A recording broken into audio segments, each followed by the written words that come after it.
Class 10th या exercise 8.1 का second question है आपका। फिगर आपको गिवन है 8.13 बुक पे फिगर गिवन है और क्या कहा हुआ है, find tan p minus cot r। हमें tan p minus cot r की जो है वैल्यू फाइंड आउट करनी है। मैंने ऑलरेडी पिक्चर में जो हमें गिवन थी बुक में वो मैंने यहाँ पे ड्रॉ कर दी हुई है। हम पिक्चर को ध्यान से अगर देखें तो हमें परपेंडिकुलर और हाइपोटेन्यूज दिया हुआ है, बेस गिवन नहीं है। और जब कभी भी किसी ट्राइंगल की दो साइड्स गिवन हो और एक साइड जो है वो गिवन ना हो तो हमें उसे फाइंड आउट करने का हम मेथड जो यूज करते हैं, फॉर्मूला जो यूज करते हैं, उसका नाम है पाइथागोरस थ्योरम। और ये पाइथागोरस थ्योरम जो होती है हमेशा राइट एंगल ट्राइंगल पे ही लगती है।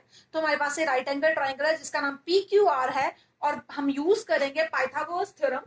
पाइथागोरस थ्योरम क्या है हमारी कि हाइपोटेन्यूज का स्क्वायर, मतलब जो बड़ी वाली साइड होती है ट्राइंगल की, वो इज इक्वल टू होता है perpendicular square plus base square. अगर आप base square plus perpendicular square भी लिख देते हैं तब भी कोई प्रॉब्लम वाली बात नहीं है। हाइपोटेन्यूज हमें गिवन है, हाइपोटेन्यूज की वैल्यू चाहो तो आप पहले लिख लो। हाइपोटेन्यूज है क्या हमारा PR, तो यह आ जाएगा PR का square is equal to perpendicular है हमारा PQ, तो PQ का स्क्वायर प्लस बेस है QR, तो QR का स्क्वायर। ये हमने लिख दिया। अब इनकी वैल्यूज पुट करने लगे हैं। वैल्यूज PR की वैल्यूज जो गिवन है वो है 13, तो ये आ जाएगा 13 का square is equal to PQ की वैल्यू गिवन है 12, तो 12 स्क्वायर प्लस QR की वैल्यू में गिवन ही है, ये फाइंड आउट करनी है, हम इसको ऐसे रहने देंगे। 13 का स्क्वायर होता है 169, 12 का स्क्वायर 144 प्लस QR का स्क्वायर, इतना हमारे पास आ जाता है। अब हम क्या करेंगे, 144 को दूसरी साइड ले जाके माइनस कर देंगे, तो 169 माइनस 144, तो माइनस करने के बाद 169 को 144 से माइनस करने के बाद हमारे पास आ जाएगा 25। 25 is equal to QR square, यहाँ पे आ जाएगा 25 इज इक्वल टू QR का स्क्वायर। अब 25 किसका स्क्वायर है, 5 का, तो this one is 5 square is equal to QR square. That means अब 5 किसके इक्वल हो जाएगा, क्योंकि स्क्वायर स्क्वायर कैंसिल हो जाएंगे, तो 5 हमारी वैल्यू आ जाएगी QR की। दैट मीन्स QR जो कि बेस हमें गिवन नहीं था उसकी वैल्यू अब हम फाइंड आउट कर चुके हैं और QR की जो वैल्यू है हमारे पास वो आ चुकी है 5 सेंटीमीटर। दैट मीन्स हमारे पास अब जो है बेस भी आ चुका है 5 सेंटीमीटर, ये मैंने यहाँ पे लिख दिया है। क्लियर। अब हम अपने क्वेश्चन पे आते हैं। हमारे क्वेश्चन में उसने कहा हुआ है कि फाइंड आउट करो tan p minus cot r। First of all हम tan p फाइंड आउट करने की अगर कोशिश करते हैं, tan p फाइंड आउट करने जाते हैं, तो हमने ऑलरेडी पढ़ा हुआ है कि जो एंगल हमने फाइंड आउट करना होता है वो एंगल यहाँ पे होना चाहिए, लेकिन यहाँ पे तो R गिवन है, तो P को कैसे फाइंड आउट करेंगे। आप सिंपली इसके लिए एक छोटी सी पिक्चर और ड्रॉ कर लो। एक पिक्चर अगर आप साइड पे एक और ड्रॉ कर लेते हो तो आपके लिए इजी हो जाता है, जहां पे यहाँ पे हम P लिखेंगे। कभी भी 90 डिग्री का एंगल रोटेट नहीं करता, दैट मीन्स यहाँ पे Q ही रहेगा। P एंगल चाहिए था इसलिए हमने P यहाँ लिख दिया और यहाँ पे आ जाएगा R।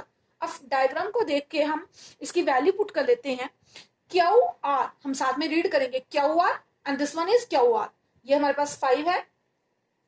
PQ ये हमारे पास 12 है। PR ये हमारे पास 13 है। मतलब सिंपल वैल्यूज नहीं लिख देनी, हमें वैल्यूज एक बार चेक करना कि कौन सा मतलब साइड है और उसके अकॉर्डिंग ही वैल्यूज लिखनी है। अब tan p की जब वैल्यू हम पुट करने जाएंगे तो tan p के लिए हम अगेन फॉर्मूला लगाएंगे पंडित बद्री प्रसाद वाला। तो हमारे पास आ जाएगा पंडित बद्री प्रसाद हर हर बोले सोना चांदी तोले, तो tan के लिए क्या आ जाएगा P/B। तो हम लिख देंगे, यहाँ पे आ जाएगा P और यहाँ पे आ जाएगा B। फिर परपेंडिकुलर की वैल्यू अगर हम देखें तो 5 गिवन है और बेस की वैल्यू 12 है, तो हमारे पास tan P की वैल्यू आ चुकी है 5/12। अब मैं इसको रब कर देती हूँ यहां से। अब हमने फाइंड आउट करनी है, हमें जो सेकंड वैल्यू चाहिए वो चाहिए कोट R की। कोट R के लिए हमें पिक्चर ड्रॉ करने की जरूरत नहीं है क्योंकि ऑलरेडी जो पिक्चर गिवन है उसमें R एंगल यहाँ पे रखा हुआ है। अब यहां से हम देखते हैं कोट R की वैल्यू फाइंड आउट करनी है, तो कोट R का फॉर्मूला क्या होता है।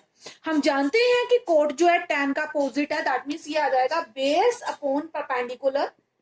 अब इस डायग्राम में देखेंगे, जो दूसरी बार डायग्राम बनाई थी हम उसमें नहीं चेक करेंगे, इस डायग्राम में देखेंगे बेस क्या है। बेस लाइन है 5 और परपेंडिकुलर कितना है 12, दैट मीन्स दोनों वैल्यूज इक्वल आ रही हैं। अब क्वेश्चन में हमें क्या फाइंड आउट करना था, क्वेश्चन में हमें फाइंड आउट करना था tan p minus cot r। हम दोनों की वैल्यू पुट कर देते हैं, इसकी वैल्यू भी 5.12 है और इसकी वैल्यू भी 5.12 है, दोनों जो है सब्ट्रैक्शन के बाद आंसर आ जाएगा 0। दैट मीन्स इस क्वेश्चन का आंसर होएगा 0।